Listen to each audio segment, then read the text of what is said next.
The following 3D animation illustrates the servo speed light load advance that equips a majority of Stanadyne's T1, T2, and future T3 mechanical pumps.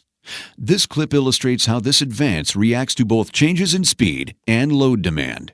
Pressurized fuel flows from the transfer pump to the advance piston. As speed increases, fuel pressure also increases and moves the servo valve towards the light load advance piston. The servo valve's movement uncovers a passage in the advance piston, allowing TP pressure to flow to the power side of the advance piston and bore. This causes the advance piston to follow the movement of the servo valve to a speed advance positioning of the advance piston, cam pin, and cam ring. Before and at full load speeds, the metering valve is in a full open position. Charging and TP pressure are equal, thereby canceling each other out. The light load advance spring keeps the light load piston seated against the advance plug.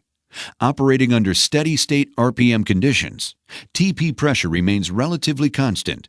The advance piston has moved to where the leading edge of the servo valve hovers over the feed end of the passageway.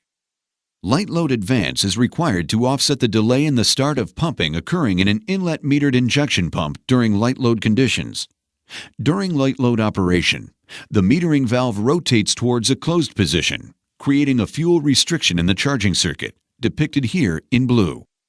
Transfer pump pressure remains high, causing sufficient pressure differential, which moves both the servo valve and light load piston to the left, allowing additional movement of the servo valve.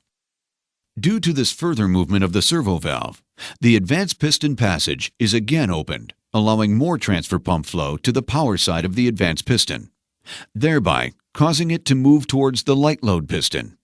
The cam ring is further rotated in the advance direction. During deceleration, the transfer pump pressure decreases and the servo valve moves to the right.